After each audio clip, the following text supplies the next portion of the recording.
Hello, this is John Hart, and I'll be going over the Unit 6 worksheet. It's based on this study. A full text PDF is available to you under Course Documents. In particular, the assignment is based on this table here. Data already provided, and you are to fill in the blanks here. Part of the table is completed to give you hints. But back to this table, we're looking at the variable of intake of alcohol during pregnancy, except for the BMI, and we see there that's pre-pregnancy. So 4 variables: age, education, smoking, and BMI.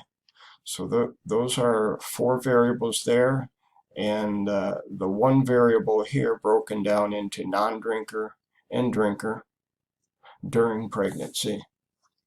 So that is also a variable. And when there's only 2 possibilities, that's a categorical variable. And down to the matrix, when you see non-drinker or drinker, those are categories as well. And they're going back and forth from the matrix that you'll complete in the table that's already completed. You'll see a note under the table here: continuous variables, also known as quantitative. We see quantitative down here, I think. Yeah, right here. And in parentheses, another term for it is continuous, meaning that there's lots of possibilities, like age, especially if there's a decimal place: 28.2 years, 28.3 years, 30.1 years. So those are continuous type data.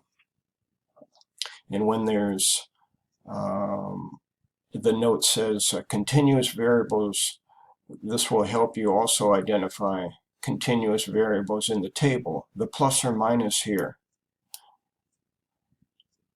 refers to the standard deviation, which gives an indication of how spread out the numbers are. So for age, they're spread out the same: 4.4 for non-drinker and 4.4 for drinker. For BMI, they're a little more spread out here. It's a larger number. And categorical variables also identifiable in the table when they're expressed as percent, like this one: percent of mothers with education greater than 12 years. So that's a yes or no in the survey. And smoking during pregnancy, yes or no. So expressed as percents. So 2 possibilities there, two categories: categorical variables, categorical data. So down to the matrix, each row should have drinker or non-drinker.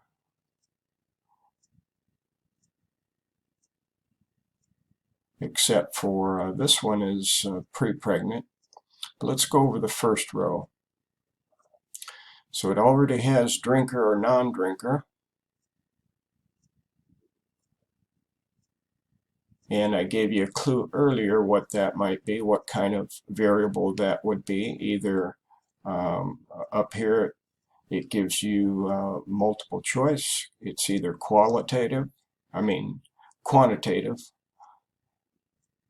or categorical. So you're going to pick one of those to insert here in this column. So on row 1, another clue for continuous data or quantitative data is a t-test. T-test is done for quantitative data. So back up here, we have 2 variables that are quantitative. So you can pick one. And then in this column, the research question is essentially, is this variable that you wrote in here, is it different between the two groups, the two categories? Say you picked age there. Is age different between the two groups?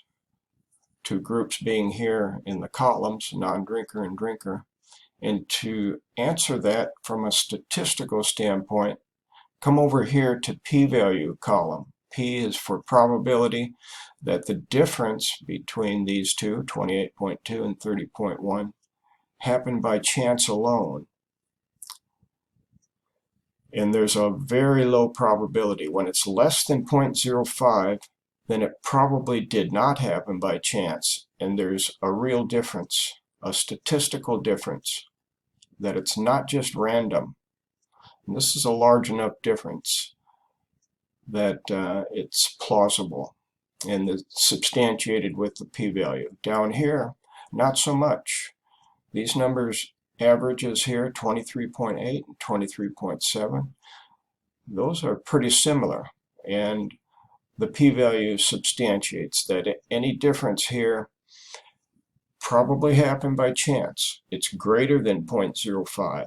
So that's what this column is about. Just plug in the p-values. Whatever variable you plug in over here, then come up here and see what the p-value is and type it in there. The research question is, as I mentioned, is the variable that you plugged in here statistically different?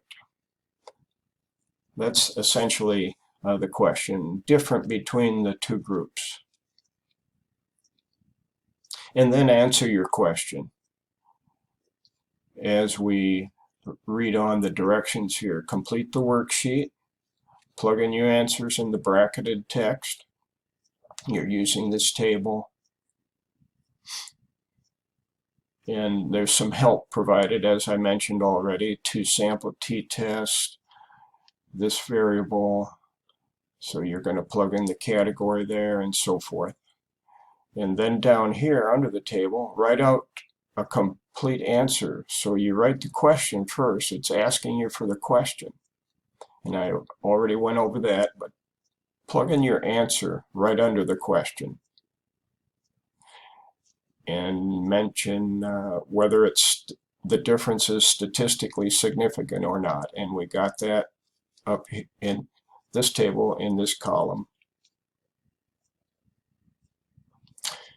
Were the values of BMI more varied? So I touched on how you can tell the variance or how spread out the numbers are.